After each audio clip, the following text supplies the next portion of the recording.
ప్రభు నామములో మీకందరికీ నా ప్రేమ వందనములు.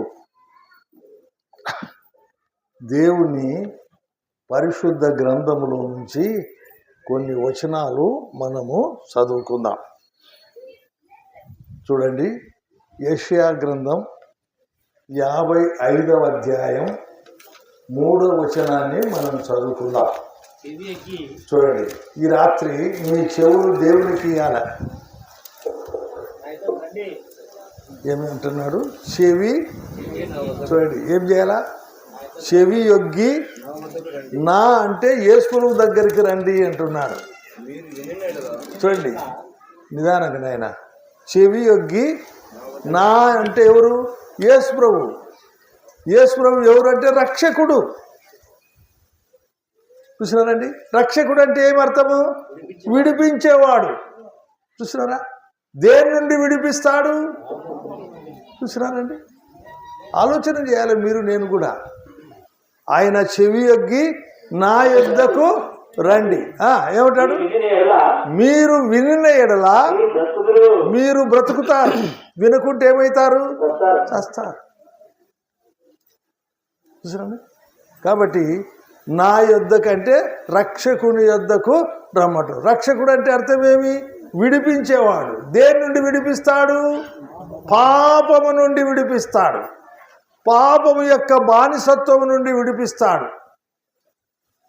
చూడండి, ఆమె ఒక కుమారుని కనును, తన ప్రజలను వారి పాపముల నుండి. ఆయనంటే ఇంకొకరు కాదు. ఆలోచన చేయండి. ఆమె ఒక కుమారుని కనును, తన ప్రజలను వారి పాపముల నుండి ఆయనే విడిపించే రక్షకుడి దగ్గరికి రండి. చెవి యొగ్గి నా యొద్దకు రండి. మీరు వినిన ఎడల మీరు బ్రతికించే మాటలివి. దేని నుండి విడిపించడానికి వచ్చినాడు? పాపము నుండి, పాపపు శక్తి నుండి, పాపపు అలవాట్ల నుండి, పాపము యొక్క బానిసత్వం నుండి మనుషులను విడిపించేదానికి దిగి వచ్చిన రక్షకుడు యేసుక్రీస్తు ప్రభు. దీన్ని కొంచెం వివరంగా మనము ఈ రాత్రి ధ్యానిద్దాం. దేవుని పరిశుద్ధ గ్రంథంలో నుంచి కొన్ని వచనాలు చదువుకుందాం. యోహాను సువార్త చూడండి, 8వ అధ్యాయము 1 నుంచి కొన్ని వచనాలు మనము చదువుకుందాం. జాగ్రత్తగా వినండి. యోహాను సువార్త 8వ అధ్యాయం 1 నుంచి చదువుదాం. యేసు ఒలీవ కొండకు వెళ్ళెను. తెల్లవారగానే యేసు తిరిగి దేవాలయమునకు రాగా ప్రజలందరూ ఆయన యొద్దకు వచ్చిరి గనుక ఆయన కూర్చుండి వారికి బోధించుచుండెను. శాస్త్రులను పరిసయ్యులను వ్యభిచారమందు పట్టబడిన యొక్క స్త్రీని. ఏమిట పట్టబడిందమ్మా? చూడండి, ఒక స్త్రీ ఏమైంది? వ్యభిచారమందు పట్టబడింది. పట్టబడిన స్త్రీని ఏం చేస్తున్నారు? తోడుకొని వచ్చి ఆమెను మధ్యన నిలవబెట్టి, బోధకుడా, ఈ స్త్రీ వ్యభిచారం చేయుచుండగా పట్టబడెను. అట్టి వారిని రాళ్ళు రువి చంపవలనని ధర్మశాస్త్రములో మోసే మనకు ఆజ్ఞాపించను కదా. అయినా నువ్వేం చెప్తావు? అయినను నువ్వేం చేయుచున్నావని ఆయనను అడిగిరి. ఆయన మీద నేరము మోపవలనని ఆయనను శోధించుచు ఇలాగని అడిగిరి. అయితే యేసు వంగి నేల మీద వ్రేలితో ఏమో వ్రాయిచుండెను. వారు ఆయనను పట్టు వదలక అడుగుచుండగా ఆయన తల ఎత్తి చూచి మీలో పాపము లేనివాడు మొట్టమొదట ఆమె మీద రాయి వేయవచ్చునని వారితో చెప్పి మరలా వంగి నేల మీద వ్రాయిచుండెను. వారు ఆ మాట విని పెద్దవారు మొదలుకొని చిన్నవారి వరకు ఒకరి వెంట ఒకడు బయటికి వెళ్ళిరి. యేసు ఒక్కడే మిగిలెను. ఆ స్త్రీ మధ్యన నిలవబడి ఉండెను. యేసు తల ఎత్తి చూసి అమ్మా వారెక్కడున్నారు, ఎవరు నీకు శిక్ష విధించలేదా అని అడిగినప్పుడు లేదు ప్రభు అన్నాను. అందుకు యేసు నేను కూడా నీకు శిక్ష విధింపను. చూడండి చాలే ఇకను పాపము చేయకమని చెప్పినాడు అక్కడ. అంతే. చిన్న ప్రార్థన చేస్తాను.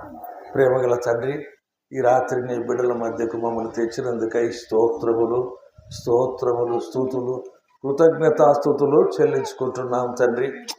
ఇంతవరకు చదవబడిన పాట భాగాన్ని దీవించమని వేడుకుంటున్నాం. వినే శ్రోతలను దీవించమని వేడుకుంటున్నాం. శబ్దయంత్రం ద్వారా వినే శ్రోతలను కూడా దీవించండి ప్రభువా. అందరూ నీ మాటలకు చెవియొగ్గి ఆలకించి సత్యాన్ని గ్రహించి ఆ పాపము నుండి విడిపించబడి నిత్య సంతోషం ఉండే పరలోకానికి చేరునట్టు కృప చూపమని వేడుకుంటున్నాం. పరిశుద్ధ ఆత్మదేవుడా, ఈ మంటి పురుగుతో ఈ సచిన కుక్కతో కలిసి మాట్లాడడానికి దిగిరమ్మని ఆహ్వానిస్తున్నా. మన ఇద్దరం కలిసి మాట్లాడుతుండగా నీ బిడ్డల క్షేమం కలిగించమని నజరేయుడు యేసు ప్రభు వారి శ్రేష్టమైన శక్తిగల నామములో మీ పాదములకు స్తోత్రములు చెల్లించుకుంటూ అడుగుచున్నాం తండ్రి. ఇప్పుడు మీరందరూ శ్రద్ధగా వినాల. ఇది మంచి సమయానికి వచ్చాం. వ్యభిచారమందు ఒక స్త్రీ పట్టబడిందా పట్టబడలేదా? పలకరేంది? ఇప్పుడు దొంగలు కూడా దొరుకుతారా దొరకరా? ఇర్మియా గ్రంథములో 2వ అధ్యాయం 26వ వచనములో మీరు చూస్తే చూడండి. ఇర్మియా గ్రంథం దొరికిన దొంగ బాగా గమనించాలి. దొరికిన దొంగ దొరకకుంటే దొరకదా? ఈ గ్రామంలో దొరకకపోవచ్చు, ఇంకొక గ్రామంలో దొరకకపోవచ్చు, 3వ గ్రామంలో దొరుకుతారా దొరకరా? ఖచ్చితంగా దొరుకుతారు. దొరికిన దొంగ ఏం కొడతారట? మనిషికి ఒకటి కొడతారా కొట్టారా? బస్టాండ్లో బస్సు ఎక్కేటప్పుడు ఏం చేస్తారంటే, బస్సు కోయిలగుండకు వచ్చే బస్సులు రష్ వస్తుంటాయి, ఆదల బాధలు ఎక్కుతుంటారు. ఈ దొంగలకి అదే సమయం ఒకటి జోబులో చేయి పెట్టినాడు. ఆ జోబులో 10 రూపాయల కట్ట 100 కాగితాలు ఉన్నాయి. ఆ కట్ట మీద పడింది వాని చేయి. ఈడు కొంచెం హుషారుండి వాని చేయి గట్టిగా పట్టుకున్నాడు బయటికి రాకుండా. చూడండి, చూడమ్మా నా జోబులో చేయి పెట్టాడు దొంగని పట్టుకొని చూపిస్తున్నాడు. తీసి చూస్తే ఏముంది? 10 రూపాయల కట్ట 1000 రూపాయలు ఉంది. ఇప్పుడు మనుషులు కొడతారా కొట్టారా? అలాగండి ఏం చెప్పలేదు. కొడతారా కొట్టరా? కనికరం చూపుతారా? ఏమన్నా ఏమరా బాగా బతకొచ్చు కదరా అని తిడతారా తింటారా? నేను చూస్తాను అక్కడ కొడతంటే, అయ్యా సచ్చాడయ్యా అంటారు. ఏం సార్ నీకు కూడా బాగా ఉందా అంటారా లేదా? నేను కనికరం చూపుతా, ప్రభుని నమ్ముకున్నాను కాబట్టి వాడిని కొడతంటే చూడలేక అయ్యా అయ్యా సచ్చాడయ్యా అంటాడు. ఏం సార్ నీకు కూడా బాగా ఉందా ఏమన్నా అంటారా లేదా చెప్పండి. దొరికిన దొంగ సిగ్గుపడతారు. అందరూ తంతారు, అందరూ ఉమ్మి వేస్తారు, కట్టేయమని అంటారు, పోలీసులు పిలుస్తుంటారు. అట్లాగనే ఈ వ్యభిచారమందు ఈమె కూడా పట్టబడిందా పట్టబడలేదా? మరి పురుషుడు తప్పించుకున్నాడా తప్పించుకోలేదా? ఆయన కూడా పట్టుకొని రావాలా కదా. ఈమంటది నేను జింక లెక్క మారిపోతలే. వ్యభిచారమందు పట్టబడిన స్త్రీ అన్నాడు. మరి సామెతల గ్రంథంలో 14వ అధ్యాయం 34వ వచనములో మీరు చూస్తే ఒక మాట రాస్తాడు, చూస్తారా? సామెతలు 14:34. నీతి జనములు ఘనతకెక్కుటకు కారణం, పాపము ప్రజలకు సరేండి. అందరి ముందు దొరికింది అని దొరకలేదా? పాపం ప్రజలకు ఏం చేస్తుంది? అవమానం. చూడండి, ఈ శాస్త్రులు పరిచయాలు పట్టుకున్నారా? పట్టుకోలేదంటే అన్నాను. మీరేం పలకరు, చూడండి, నోరుండి. మీరు నోరుండి పలకపోతే నాకు కూడా ఏం సంబరం ఉంటుంది చెప్పండి. ఇప్పుడు శాస్త్రులు పరిచయాలు పట్టుకున్నారా? పట్టుకోలేదా? పట్టబడిందా లేదా? ఏం చేశారు? చూడండి, బైబిల్ చదవండి. ఏమబ్బా, శాస్త్రులు పరిచయులు విచారమందు పట్టబడిన ఒక స్త్రీని తోడుకొని వచ్చి ఆమెను మధ్యలో నిలవబెట్టి, ఎక్కడ? యేసు ఉండే స్థలంలోనే మధ్యన నిలవబెట్టి, బోధకుడా, ఈ స్త్రీ వ్యభిచారం చేయుచుండగా పట్టబడెను, అటు వారిని ధర్మశాస్త్రం చెప్తుంది. ఇది అటు వారిని ఏం చేయాలా? కనికరం లేకుండా రాళ్లతో కొట్టి చంపాలన్నారు. పట్టబడిన ఆమె తెచ్చినారా లేదండి? తెచ్చినారు. తెచ్చిన తర్వాత యేసుప్రభు దగ్గరికి వచ్చినారు. వచ్చి ఈయన ఏం చెప్తాడో ఈ స్త్రీని గురించని, ఈమె విచారం చేస్తుండగా పట్టబడింది, ఈమెను రాళ్ళతో కొట్టాలా, మరి నువ్వేం చెప్తావయ్యా యేసుప్రభు అని అడిగితే ఆయన వెంటనే జవాబు ఇచ్చినాడండి. ఈయకుండా ఏం చేసినాడు?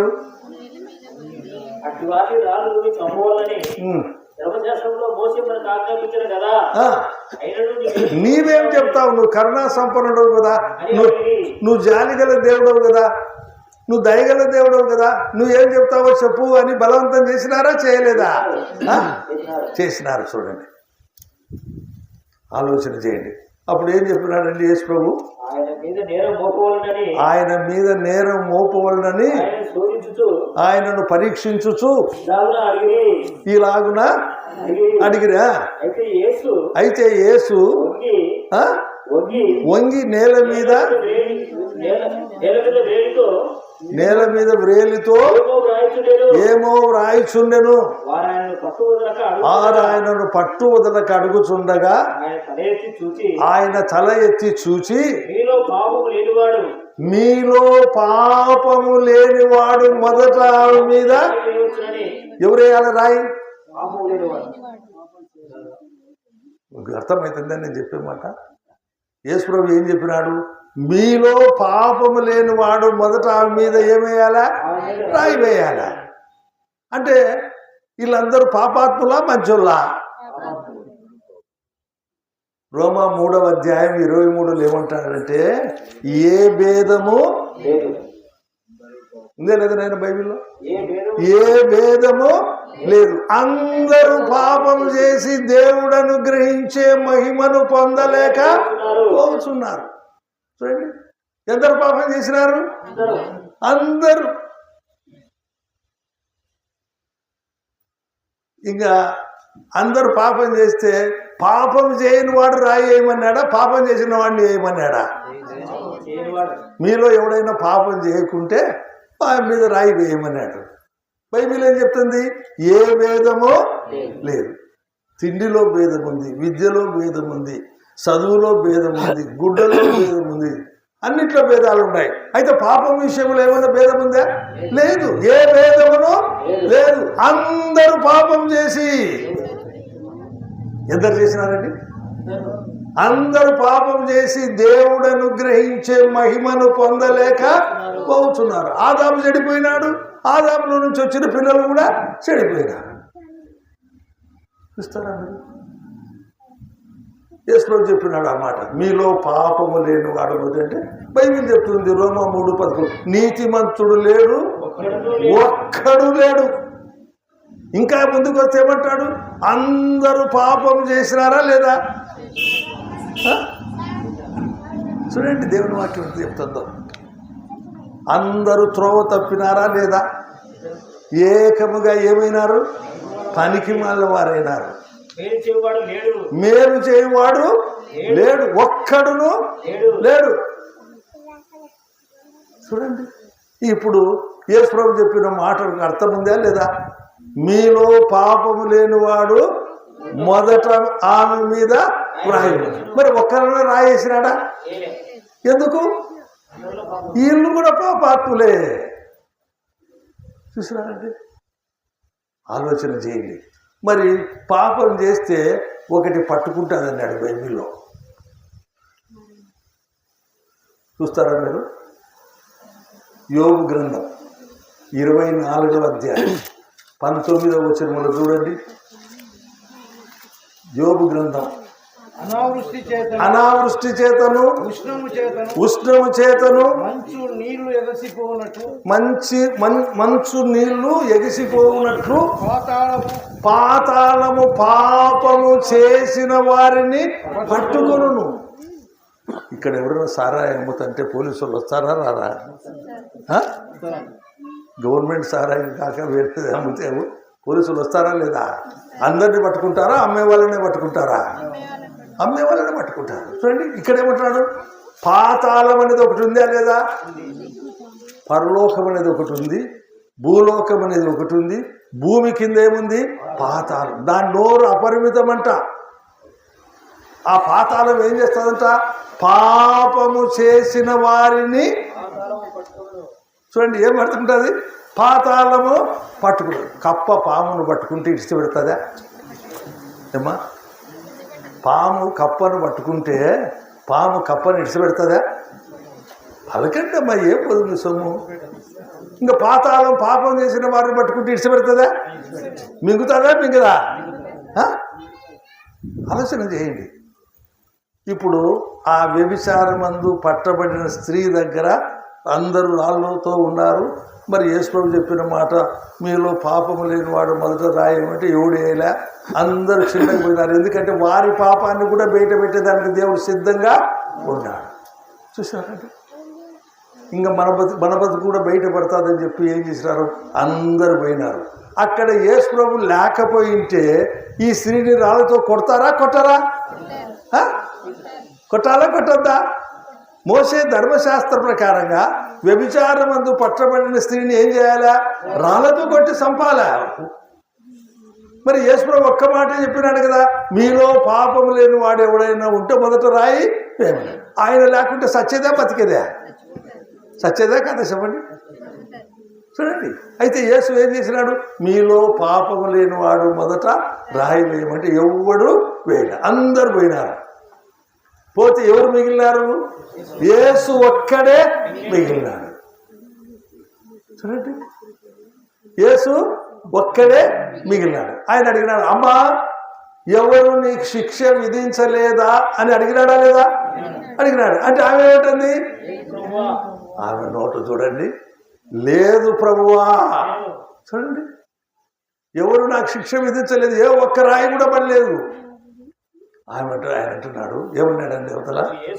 అందుకు యేసు నీతిమంతుడు, ఆయన పాపము లేనివాడు.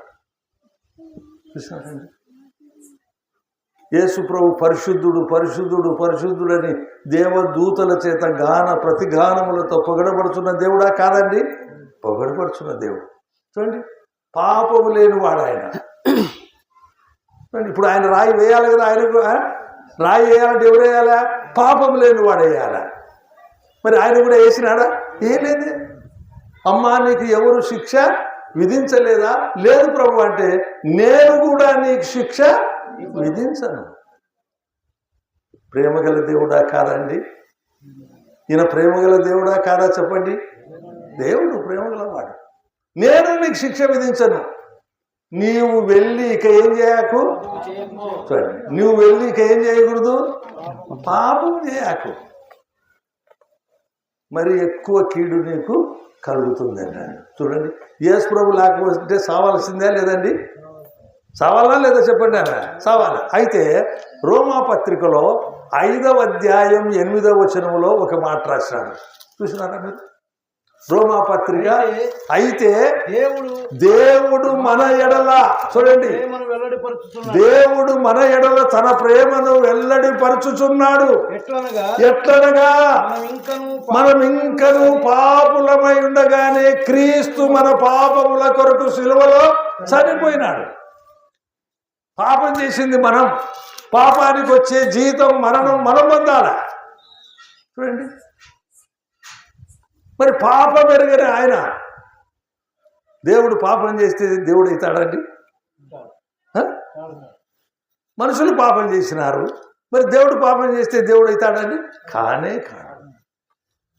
ఆయన అంటున్నాడు, రోమా 5:8 ఏమంటాడు? అయితే దేవుడు నా పట్ల నీ పట్ల తన ప్రేమను వెల్లడిపరుచుతున్నాడు. ఎట్టనగా మనమందరం ఏమైండగానే మనం ఇంకను పాపులమై ఉండగానే క్రీస్తు మన పాపముల కొరకు సిలువలో చనిపోయినాడు. చూసారండి?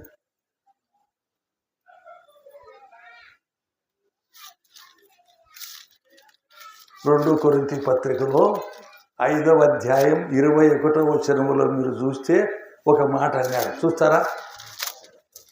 2 కొరింథీ, ఎందుకనగా చూడు, మనము యేసుక్రీస్తునందు దేవుని నీతి అగునట్లు. యేసు ప్రభు ఏం ఎరగలే?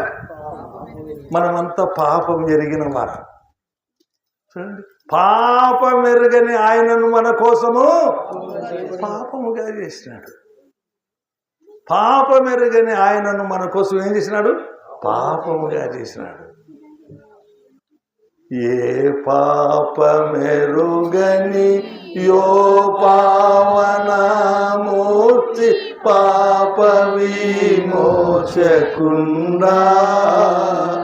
నా పాలి దైవమా నా పాపముల కొరకి పాత్రు నొందినావా, నా పాలి దైవమా నా పాపముల కొరకి పాత్రు నొందినావా.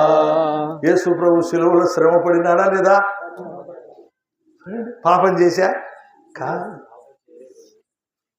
మన పాపాలు మోసుకున్నాడు.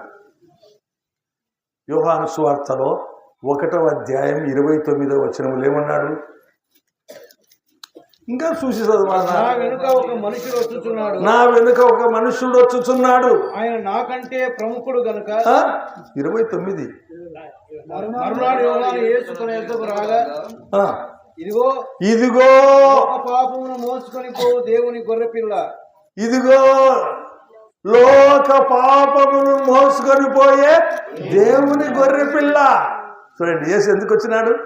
లోక పాపాలు మోసుకొని పోయే గొర్రె పిల్లగా వచ్చాడు. మరి పాపానికి వచ్చే జీతం ఏంటి? ఏం మరణం అది? 2వ మరణం. చూడండి, పాపం చేయనోడు భూమి మీద ఎవడైనా ఉన్నాడా? పలకరేంది? అపోస్తుడైన పౌలు అంటున్నాడు, రోమాపత్రిక 7వ అధ్యాయం 18వ వచనములో చూడండి. రోమాపత్రిక 7:18 చూడండి. నాయందు అనగా నా శరీరమందు మంచిది ఏది నివసింపదని నేను ఎరుగుదును. అమ్మా, మీరందరూ సహోదరులు కదా, మీ చేయి మంచిదే? ఏం పలకరే? సరేలేమ్మా, మీ చేయి ఊరగాయలు పెట్టండి. పలకండి అమ్మా, ఏం పోదు మీ సొమ్ము. మీ చేయి ఊరగాయలు పెడితే అది బాగుపడుతుందా? ఏమది? మనది పాప శరీరము. ఆఖరికి చెక్క గంట పెట్టండి, చెడిపోదు. స్టీల్ గంట పెట్టండి, చెడిపోదు. అల్యూమినియం గంట పెట్టండి, ఆఖరికి బండ తీసుకొని ఒక రాయి తీసుకొని పెట్టుకుంటే అది చెడిపోదు. నీ చేయి పెడితే అవును. ఏమంటాడు పౌలు? ఏమంటాడు? నా శరీరమందు మంచిది ఏది నివసింపదని నేను ఎరుగుదును. చూడండి, పాపం లేని మనిషి, పాపం లేని పురుషుడు ఉన్నాడండి? లేదు. అందరూ పాపం చేసినారు. చూడండి ఎందుకు రోమా 7:14 అంటాడు. ఏమంటారు తెలుసునా? రోమా 7:14 ఏమంటారు? ధర్మశాస్త్రం ఆత్మ సంబంధమైనదని ఎరుగుదము. అయితే నేను పాపమునకు అమ్మబడినాం. చూడండి, పాపానికి అమ్మబడి శరీర సంబంధం అంటే 13 వ్యాధులతో ఉన్నాం. చూడండి ఎంత దుఃఖమో మీరు ఆలోచన చేసినారండి. ఎంత చెడిపోయినాడు మానవుడు. అరికాలు మొదలుకొని నన్నెత్తి వరకు యెషయా 1:5 ఏమంటాడు? ఎక్కడ చూసినా గాయములు, దెబ్బలు, పచ్చి పుండ్లు, అవి పిండబడలేదు, కట్టబడలేదు, తైలముతో మెత్తన చేయబడలేదు. నేను పిల్లలను పెంచి గొప్పవారిగా చేస్తే నా మీదనే తిరగబడుతున్నారు. ఎవడు మంచోడు లేడు, అందరూ పాపం చేసినారు. నీతిమంతుడు లేడు, ఒక్కడు లేడు. అందరూ త్రోవ తప్పి ఏకముగా పనికి మాలినవారు అయినారు. అట్టి పాపులను రక్షించేదానికి యేసు క్రీస్తు ప్రభు ఈ లోకానికి వచ్చినాడు. చూడండి ఎట్లొచ్చినాడు? ఇదిగో లోక పాపములు మోసుకొని పోయే దేవుని ద్వారా. అంటే మనందరి పాపాలు దేవుడు ఎవరి మీద మోపినాడు? యేసు ప్రభు మీద మోపినాడు. చూసినారండి, ఇప్పుడు పాపం ఎక్కడుంది? మనందరి పాపాలు తీసి ఆయన మీద పోతే మన మీద పాపం ఉందేగా? లేదు. ఆయన శరీరమందు దేవుడు ఏం చేయాలా? పాపానికి శిక్ష విధించాలి. పాపమునకు వచ్చు జీతం ఏమంటాడు? మరణం. రెండో మరణం. అది అగ్నిగంధకంతో మండే గుండం. అగ్ని ఆరదు, పురుగు సావదు. యుగాయుగములు ఏడుపు పండ్లు కొరుకుట.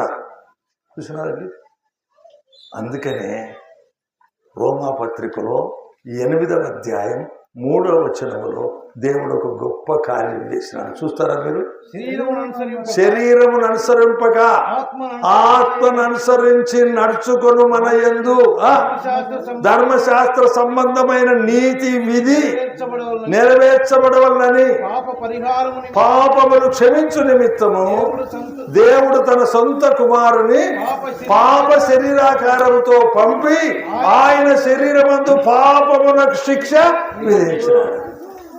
నీకు బదులుగా, నాకు బదులుగా ఆయన శరీరమందు దేవుడు పాపానికి శిక్ష విధించినాడు. చూడండి, యేసుక్రీస్తు మన పాపములకు సిలువలో ఏమైనాడు? శాపగ్రస్తునిగా వేలాడాడు. ఆయన చేతుల్లో మేకులు, ఆయన పాదాల్లో మేకు, ఆయన తలలో ముళ్ళ కిరీటం. చూసినారండి, ఆయన హృదయంలో బల్లెపోటు పొడిచినారా లేదండి? పొడిచినారు. ఆయన తలలో ముళ్ళ కిరీటం. చూడండి, ఆయన ఎంత గాయపరచబడినాడంటే ఆయన వీపు దున్నబడను, ఎముకలు స్థానం తప్పినాడు. ఆయన చూడనొల్లని వానిగా ఏ మనిషి రూపం కంటే అధికారముగా మార్చబడి శిలువలో నీ పాపములు క్షమించేదానికి ఆయన రక్తమంతా ధారపోసినాడు. చూడండి, యేసు రక్తము ప్రతి పాపము నుండి కడిగి మానవుని ఏం చేస్తుంది? పవిత్రునిగా చేస్తుంది. చూసాడు, ఎందుకు రక్తం కార్చినాడు? ఆ రక్తములోనే మనకు పాప క్షమాపణ. చూడండి, ఎందుకు ఆయన గాయపరచబడినాడు? ఆయన గాయముల ద్వారా, దెబ్బల ద్వారా మన ఆత్మకు అంటుకున్న పాప రోగానికి ఏమి ఇచ్చినాడు? స్వస్థత, సమాధానం ఇచ్చేదానికి వచ్చినాడు. చూడండి, అంతేకాదు ఆయన మరణము దేవునితో సమాధాన పరిచింది. చూడండి, ఆయన దేవుని కృప వలన ప్రతి మనుషుని కొరకు మరణము రుచి చూచినాడు. ఆయన సమాధి చేయబడినాడు. ఆయన 3వ దినమున మృత్యుంజయుడై తిరిగి లేచినాడు. లేచిన రక్షకుడు అన్నాడు, మీరు సర్వలోకానికి వెళ్ళండి, సర్వ సృష్టికి సువార్తను ప్రకటించండి. నమ్మి బాప్తిసం పొందిన వాడేమవుతాడు? రక్షించబడతాడు, విడిపించబడతాడు పాపము నుండి. చూసినారండి, ప్రయాసపడి పాప భారమును మోసుకొనుచున్న సమస్త జనులారా నా యుద్ధకు రండి అన్నాడు. రమ్మన్నాడు. చూస్తున్నారా, ఏం చేయాలన్నాడు? మన పాపములను మనము ఒప్పుకొనేలా ఆయన నమ్మదగిన వాడు, నీతిమంతుడు గనక ఆయన మన పాపములు క్షమించి సమస్త దుర్నీతి నుండి మనల్ని ఏం చేస్తాడు? పవిత్రులుగా చేస్తాడు. ఆలోచన చేయండి. ఆయన రక్తములో నన్ను నిన్ను కడిగి పడుతుంది.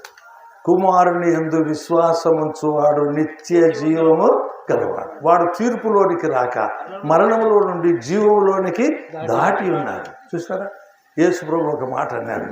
యోహాను సువార్త 5:24 మీరు చూస్తే ఒక మాట అన్నాడు. ఏమన్నాడు? నా మాట వినండి, నన్ను పంపిన వాని యందు విశ్వాసం ఉంచండి. నా మాట విని నన్ను పంపిన విశ్వాసం ఉంచువాడు నిత్య మరణం లేదు. ఇంకా శరీరానికే మరణం, ఆత్మకు మరణం లేదు. చూడండి, నీ సువార్తను ప్రకటించినందుకై స్తోత్రములు.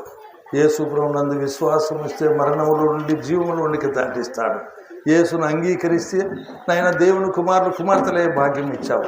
యేసు రక్తములో మా ప్రతి పాపాన్ని కడిగి పవిత్రులుగా చేసినందుకై స్తోత్రం.